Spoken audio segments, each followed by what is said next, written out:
Hey, what's going on, everyone? Steven here, and I wanted to take this time to do a quick little, not really a review, but more of a discussion about the Olympus 12 to 50.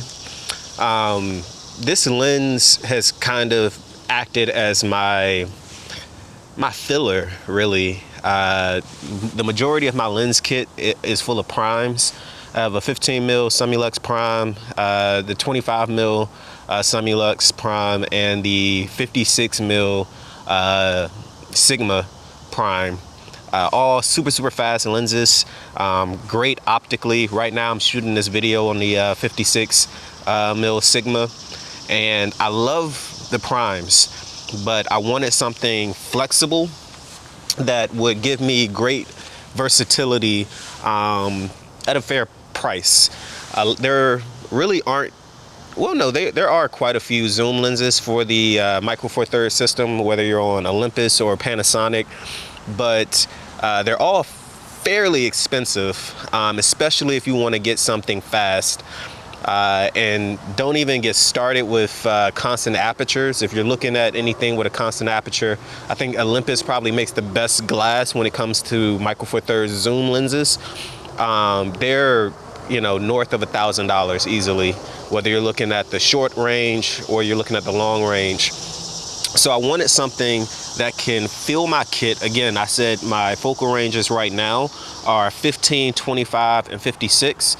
The equivalent to full frame would be 30, 50, and 112. So I wanted a zoom lens specifically to cover that short to wide focal range. Now, a familiar focal range for zoom lenses is around 12 to 60. Panasonic makes a 12 to 60 that I couldn't find even on eBay for under $450. If I could have found the 12 to 60 f3.5 for under $400, I probably would have got that instead of this lens, but I got this lens for $140. I'm gonna pause right now, and I want that to sink in. If you are on Micro Four Thirds and you are looking for a versatile zoom lens, 12 to 50 millimeters, again, 12 at the wide end to 50, I got this lens for $140. Now I'm gonna show you why this lens I will probably never sell this lens. One, because Olympus just got sold to another company, so I don't know what their history is going to be like in the next few years, but I know that they currently have great, fantastic glass in the market, and I want to get my glass while I can before it skyrockets in price, if that happens.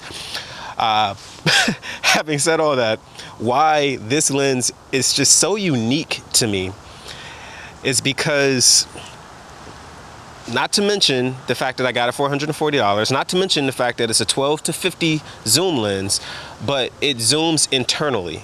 So if you are someone who likes to shoot video on a gimbal, or if you're somebody who really, I don't know who wouldn't appreciate a internally zooming lens. Basically what that means is whether you're at a 12 millimeter or 50 mil, this lens size doesn't change. It doesn't, zoom out and it doesn't come back in. Everything happens inside of the lens.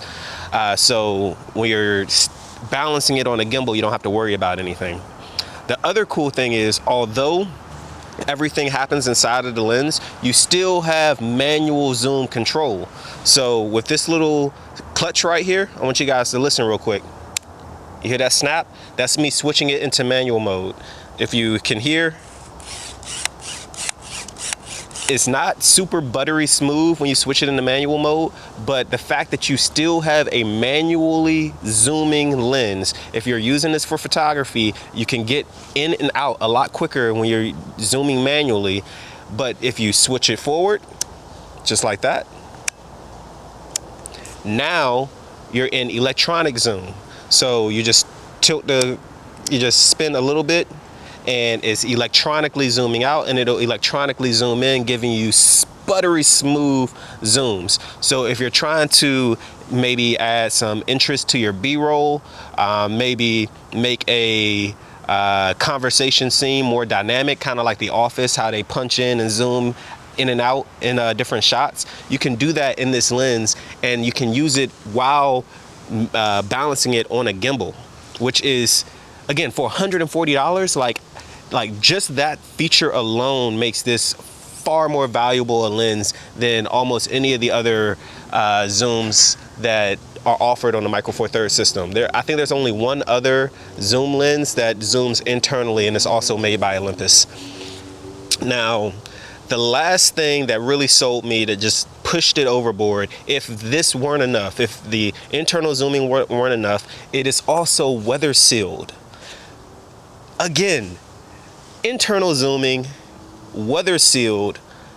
I got it for $140. I would say shop around. This lens definitely retails for higher than that. I think the MSRP for it is around $500 to $600, but you can find it used for a reasonable price if you look and if you're willing to wait for a few auctions. But yeah, the last thing that I still haven't even gotten around to mentioning is that it's also a macro lens. Now, it's not better than true macro lenses where their only functionality really should be used for macro shots.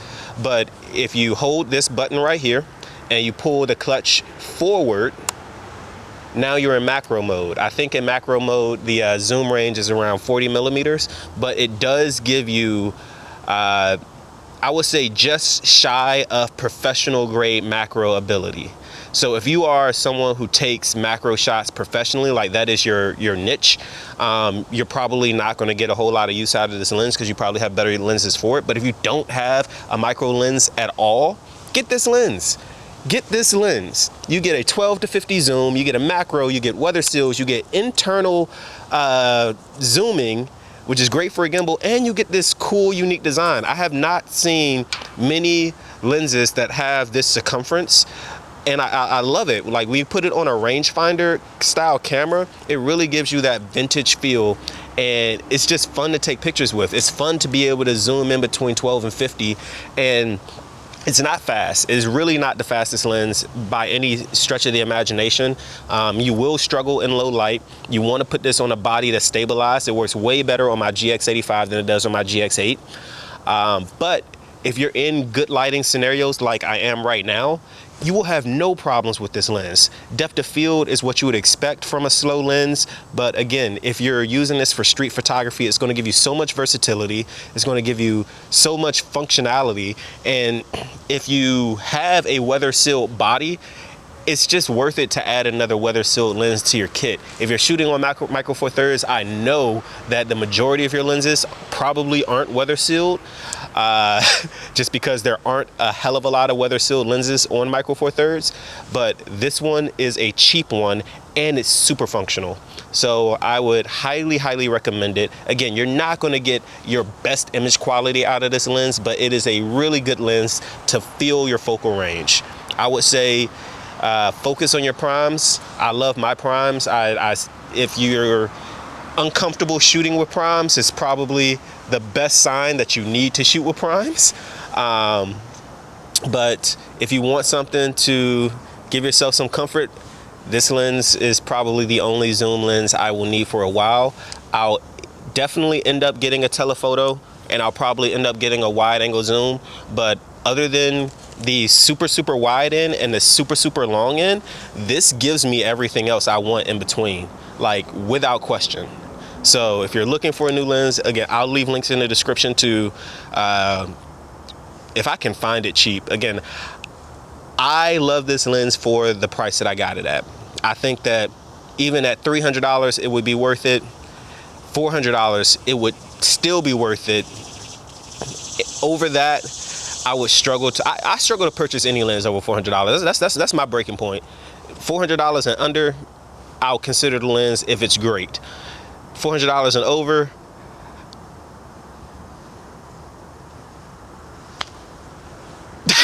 I can't even lie. Like, even if it's a fantastic lens, it's got to be a hell of a deal for me to spend over $400 on a lens. But yeah, this one, the Olympus 12 to 50, check it out. I think you'll love it. And yeah, hope you enjoyed the video. Catch you next time. Peace.